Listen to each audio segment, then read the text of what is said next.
So here we are sitting down for another conversation that we call Attempted Intelligence, and as we often do, we have a central concept that we're going to aim to discuss in an intelligent fashion. As a general note, over time it will become obvious that neither one of us will be entirely content experts on the things that we talk about, and the rationale there is that we're attempting to understand it, attempting to deepen our ability to use that concept and gain insight to it through the conversations that we have, and the methods of conversation will improve over time between the two of us as individuals, and the hope being that that inspires others to attempt to do the same. And it will look different. It won't be the same conversations that Mark and I have. It won't be in the same format. It may not be on camera. None of that matters, but the basic concept being that we are attempting to display the conversations, the improvement in understanding, and the improvement in the ability to have the conversations over time. Now, whether or not that happens, who knows, but at least it's an attempt. So the concept that we're going to talk about is a concept that is central to the philosophy of science that we have not covered before, and it's ontology. Right? I sent you a link to... You sent me a link to links. Yeah, a link to links. So the first page on a Google search, and I believe the topic, the search terms was ontology, philosophy of science. I think that's what it was. And the reason that is the case is because there's a difference between ontology and the philosophy of science and ontology and philosophy. But that aside, what did you find? For ontology, a lot of things were said, but... Does that seem to be a consistent theme on anything I sent you? Yeah. So is it fair to say that, at least on the things that I send you or the concepts that we have been exploring, there is not blanket agreement? Correct. Is there in the exploration that you do on your own, not necessarily the conversations that we have, are you trying to find the similarities between the things that say different things? Am I trying to find similarities? Between the things Yes. that... Okay, cool. Yes. I put it that way because I think that's a useful strategy, and I may be wrong. But I like it. Fair enough. And That's what I've been doing anyway. And because I like it, I'm more curious about it. Like, damn it! Am I screwing up again? Probably. But, anyways, ontology. I did find some stuff. A lot of things point to the study of concepts of existence and being and reality as we attempt to perceive it or understand it. So the study of existence, being, or reality. Okay, maybe more stated more succinctly. Mm-hmm. Did you note the difference between ontology in philosophy and ontology in science? Did you see that? Did that make sense to you? And if you didn't see it, that's fine. That doesn't matter. I saw it, but it didn't make sense to me. Fine. Yeah. What did you pick up from it? Or did you pick up anything from it? I really didn't. It was one of those things where I was looking into it, and as I got deeper, it drew me away from what I wanted to. Okay. So philosophically, ontology may be more accurately said to be the study of existence, being, or reality. Okay. There seems to be two dominant branches within that, which is structural ontology. So objects are the realist thing. Okay. And then I believe, and I may be wrong on the terms, I may be completely off, but so I want to say idealism or idealistic ontology. So ideas and... I may be completely wrong, but on the term, but the central concept is the tension between objects as the most real thing or ideas as the most real thing. Now that could point to another topic that we've discussed, which is epistemologies, or theories of knowledge, or theories of knowledge creation, and the tension between constructivism, right? So the truth is dependent on the observer, and positivism or post-positivism, as there is a unique single reality that can be found. Right? The positivist thinks it can be found. Post-positivist thinks it can be found, but we're going to have to try a bunch of different ways to get close, because all methods are flawed. Right? But they both believe that there is a single reality. So the person or the individual who would believe more in ideas as the real thing would map maybe better to constructivism, and the person who believes that objects are the realist thing would maybe map better to positivism or post-positivism. Whether or not that's the case there's at least an argument to be built there. It's a fairly worded statement. That's fair. Okay. Sure. So that's philosophy, right? So a lot of ink being spilled over, I think ideas are the coolest thing and the realist because, that's all I can experience. Right. Versus the person who would say, well, the objects are the things that we all experience. Now, we may experience them differently, but we all experience them. So that's philosophy. Now, philosophy of science, it didn't necessarily hit for you. What I would say is philosophy of science, ontology, would refer to your classification system. Okay, so I did pick up on that. Okay. So the classification system is the manner in which you are going to describe things that allows things to be grouped together or separately, right? Now, the ability to group things together or separately allows us to create comparisons. If we can create comparisons, we can create measurement devices to compare those things, or measurement tools, not necessarily devices, but tools, and those tools could be ideas or something else, but some way to compare things. So in scientific terms, or in the philosophy of science, ontology would more so relate to the manner in which you classify things to allow them to be grouped together or separated from one another. You would usually find this as the theory underpinning scientific work. So in most scientific work, there is a bunch of underlying assumptions that needs to be true before whatever I'm investigating, whatever question I'm asking, to even be useful. Right? If those things don't line up and have no validity, then whatever I build is invalid. So usually you would find an ontology or a classification system as the underpinning of the theory that drives your work. Right? It could be theories in quantum mechanics, which I am no expert in.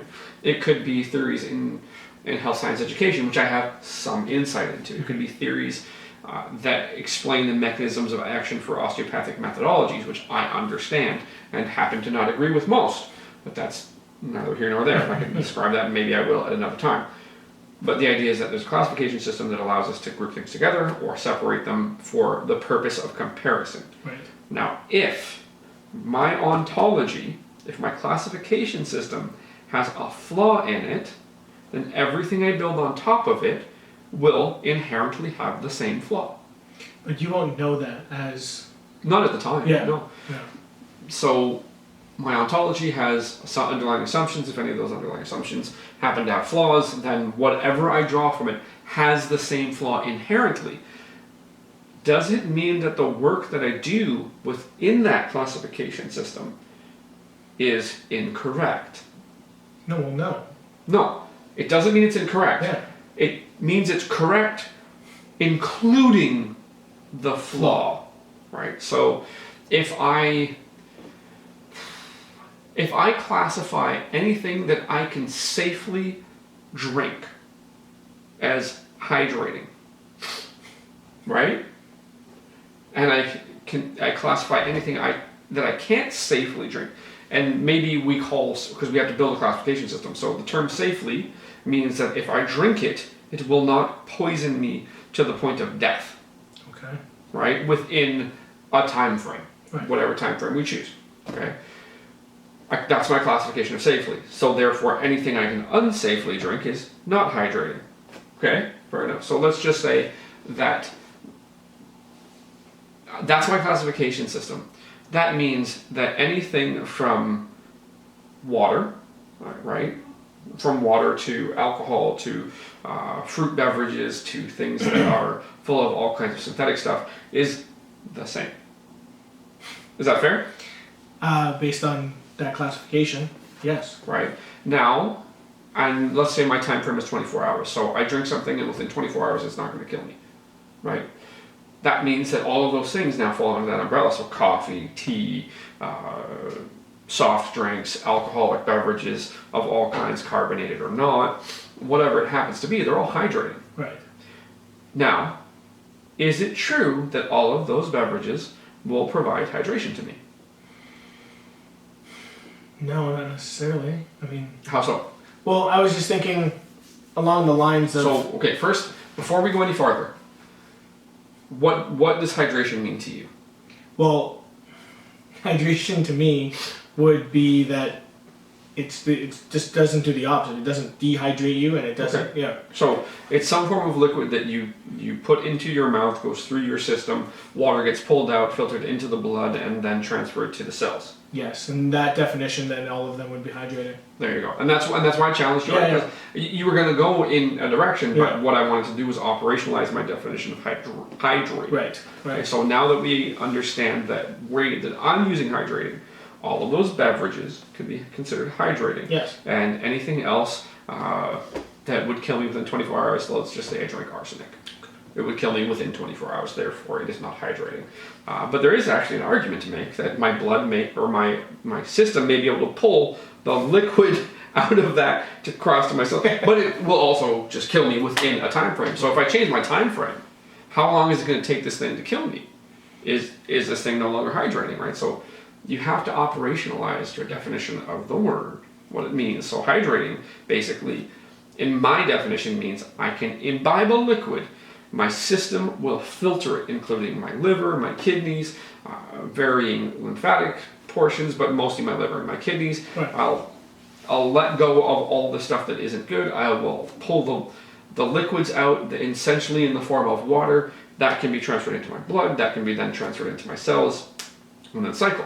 Right? But doesn't that mean you can go into like a whole nother realm? Like you could drink pancake syrup, and it's a liquid that's not going to kill you in 24 hours. But that's what I'm saying. So depending on how you build your classification system, right? So let's just say if I drink it exclusively, because if your primary form of hydration was pancake syrup, we currently don't know how long it would take to kill you, right? But it, in essence, would hydrate you because there is water available. Right. How much water? How much can you take in? Right. How fast are you going to develop pancreatitis or essentially inflammation of the pancreas because of all the sugar? These are questions, right? But these are things that need to be clear and decided on before you build anything on top of it. So just on a very simple thing, as far as things that you drink, right? There can be easy confusion based on your classification system. So your classification system, as far as things that would be hydrating, maybe what you do is you set up a hierarchy for purely hydrating and hydrating with other effects, right? So water, purely hydrating, unless somehow you happen to have an allergy to water. Right. It's possible. I don't think common, but it's at least possible. So purely hydrating with other effects. Hydrating with one other effect, hydrating with two other effects, hydrating with three. There's a hierarchy that informs that, but that's part of your theory. Right. But then when you're building on that, then there's less. It's less likely you're going to kill people with your suggestions. Right. Or maybe you won't kill people with your suggestions, but the way that they interpret your idea could kill them. Right. So the idea being that you have to have a class. Well, okay. Don't have to have a classification system, but if you have a classification system, anything you build on top of it will hold its flaw. Right. Anything. Now, if your classification system has been refined over time and has not identified its flaw, then it's further built that flaw into more refined knowledge. Right. It doesn't mean the flaw doesn't exist. The flaw still exists. Nobody's noticed it yet. And when we notice that flaw, we can do something about it. We can recapitulate. We can reconsider. The person that I happen to have seen that is a good example of this for me is Lisa Feldman Barrett. Right? So I've introduced you to some of her work. She is mostly studying affect, or essentially emotional disposition, maybe another way to say it. She was working through her theoretical framework and saying, okay, we can measure emotion based on facial expressions. And then she looked at the research and said, no, that really isn't true. Facial expressions with respect to reported emotion they're not stable and observable between individuals. They're not stable and observable within the same individual. When I'm angry, I could smile. When I'm angry, I could scowl. When I'm angry, I could have no facial expression. It's not stable between cultures. I have a friend who smiled when she was in pain. Yeah. Right. So it's not a stable phenomenon. So she essentially attempted to. My understanding is she attempted to say, okay, well, is there another way to examine it? Well, maybe we can examine it by checking physiological markers, so heart rate, respiration, perspiration, or there's a concept. The term that essentially ties those together is activation. Okay. So valence is the direction of emotion, positive or negative. Activation is the physiological response, so respiration, heart rate, sweating, perspiration. That didn't work, right? Because they don't have a clear fingerprint on the physiological output, the autonomic output.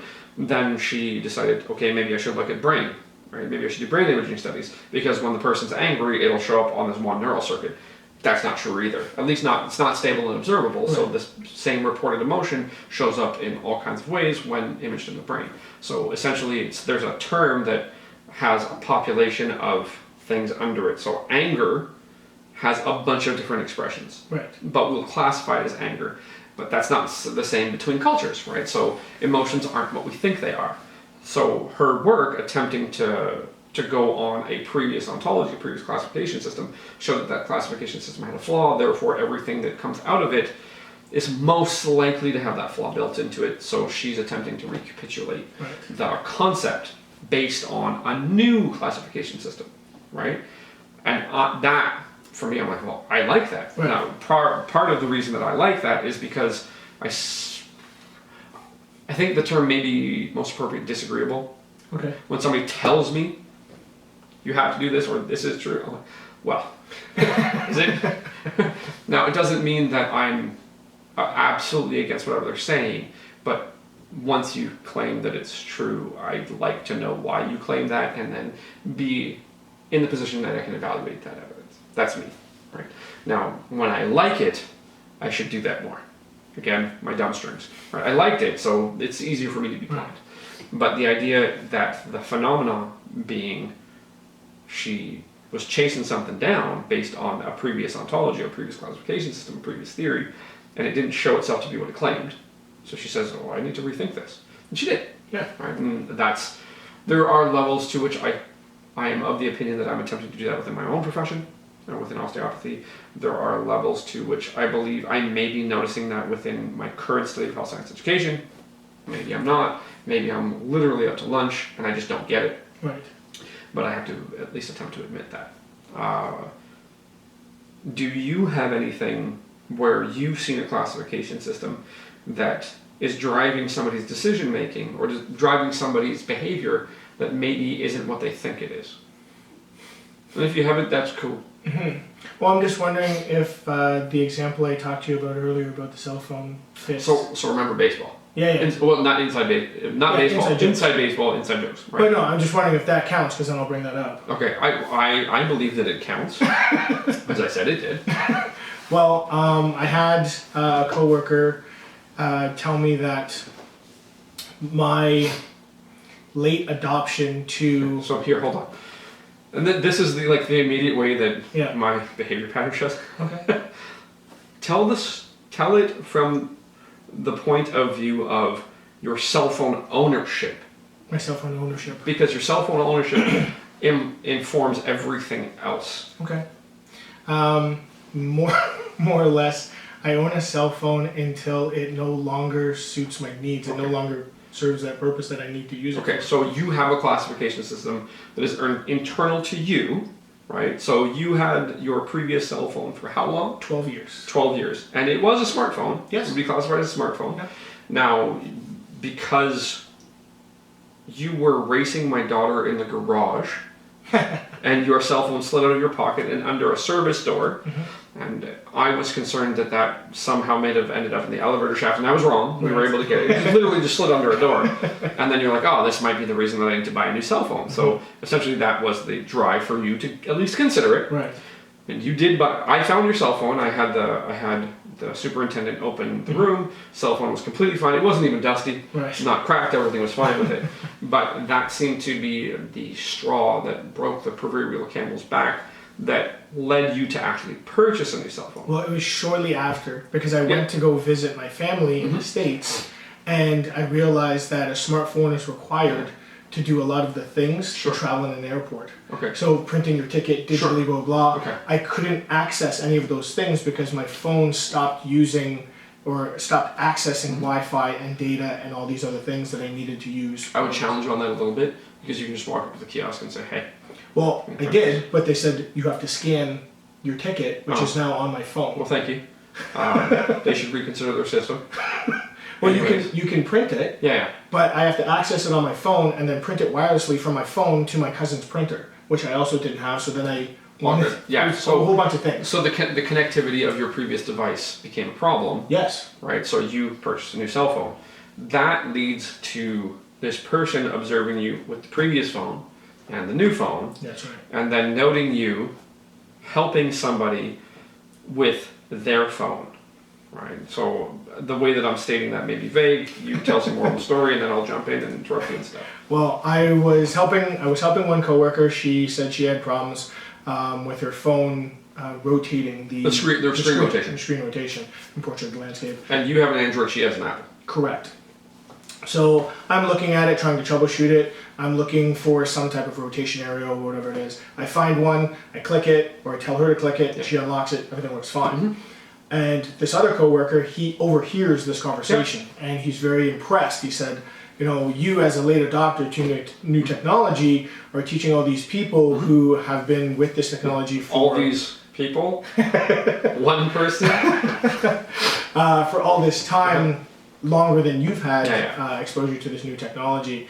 And the classification for him to say that, you know, this new technology, because he's just, oh, you know, you're this one of the late adopters for the new smartphones. Yeah. And I said, well, I had a smartphone before. Yeah. And he goes, well, no. I said, well, this one's smarter. Yeah. I agree, but yeah. So when you brought that story up, the idea to me immediately was that this person was calling you a late adopter. And I'm like, no, you weren't a late adopter. Your classification system was completely different. You already said it, in that your classification system is, does this device do what I need it to do? When it no longer does, I'll get a new one. Right. The other thing that I would note is that you have gone through many situations where the operating system of electronic devices that you've used has changed.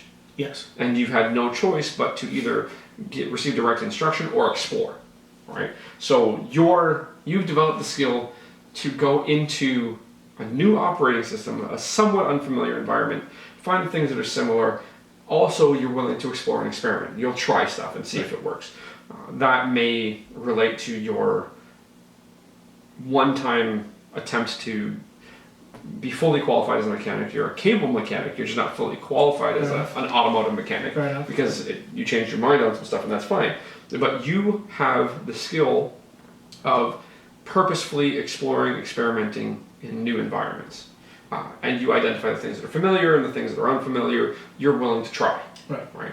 Whereas this individual has the central belief that because you haven't used a device, that you don't know what's going on. Right? And you're good at figuring out what's going on.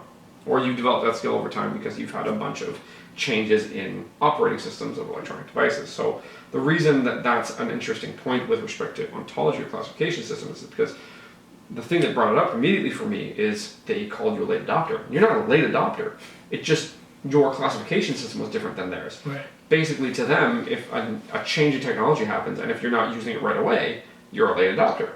Right? Or maybe I'm inferring based on what you're telling me about what they said to you, so there's a vacuum that I'm filling with my thoughts. Right? So I may be wrong, but the thing that struck me was that you're not a late adopter. You have a different classification system. The ontology is different than the one that they're expressing to you through me, or through you to me. Yes. Right? They had no intention of me ever hearing it. Doesn't matter. Right. That's kind of a waste of time. But the classification system led to certain conclusions. Their conclusions happened to have a flaw built in their classification system. So, yay. Anything else to say? Anything you'd like to wrap up with? Do you think that we've explored the concept of ontology in a way that may be communicative? I believe so, and okay. But we're blind, so it's true. But I appreciate the anecdotal comparisons and examples, but at the same time, looking at even just what you said, like the conversation that I had with the coworker where there was a flaw, because I remember going back and trying to correct, but I didn't know what I was doing at the time. Sure. I'm saying, well, no, it's not this, it's this. Yeah. I actually just had a phone because, and once I explained that new classification or that new idea, that the reason that I was getting You wouldn't have said it that way at the time, Exactly. but you were trying to bridge the gap between what their previous conception was and what drove you. Right, but in looking at that story after our conversation and after talking and attempting to kind of further discuss ontology, I now understand why it bothered me. Why the classification was there and the difference. Well, what happens is when we add new knowledge in with a well-defined boundary, it may help you understand it in that lens. In that, yes. It doesn't mean that that's the reason. Correct. Right? Correct. But it allows you to understand it in that lens. Now, the reason I want to make that more clear is because a new piece of information can behave like a new toy. It's like, this makes everything make more sense. No. It's better. It may not be better, right? It depends on how you classify that. It depends on how you operationalize better. These are all good examples now. Right. The idea being that it allows you a different angle. So there's a term, gestalt, right? So gestalt therapy or a gestalt shift is same thing, same pieces of information, different angle. So you saw it from here, now you're going to try to see it from here, right? So it's almost like new information, new classification system that further informs you is a way to perform a gestalt. But even calling it a gestalt is just another piece of information where it may not be the best, but it's different. But right? it may create a more complete understanding or a feeling of a more complete understanding. I like that though, because you just said different angles. So if I'm looking at something, I'm looking at it from this way, all of a sudden I'm looking at it from this way, it's no longer I see now, it's I see it from a different angle now. Yeah, well, and that's where epistemology becomes important. So, like, how far can this thing go? What does this knowledge actually imply? Right? My speed gun, radar gun. My radar gun got you going faster than you did last time. Well, does that mean that you were going faster last time, or does that mean that the radar gun got you going faster? Because radar guns must be regularly calibrated. If they're not calibrated, maybe they're wrong. Like, maybe understanding the level to which it's acceptable to be certain and the level to which it's acceptable to be uncertain. Fair enough. So, another attempt at intelligence. We talked about ontology or classification systems and how, if you have a classification system that may not necessarily be as high fidelity to what's actually going on as possible, and there's a flaw built in it based on previous thoughts, anything you build on top of it will have that flaw in it, and you can identify it over time, but it takes the scientific method more or less. Anyways, bottoms only.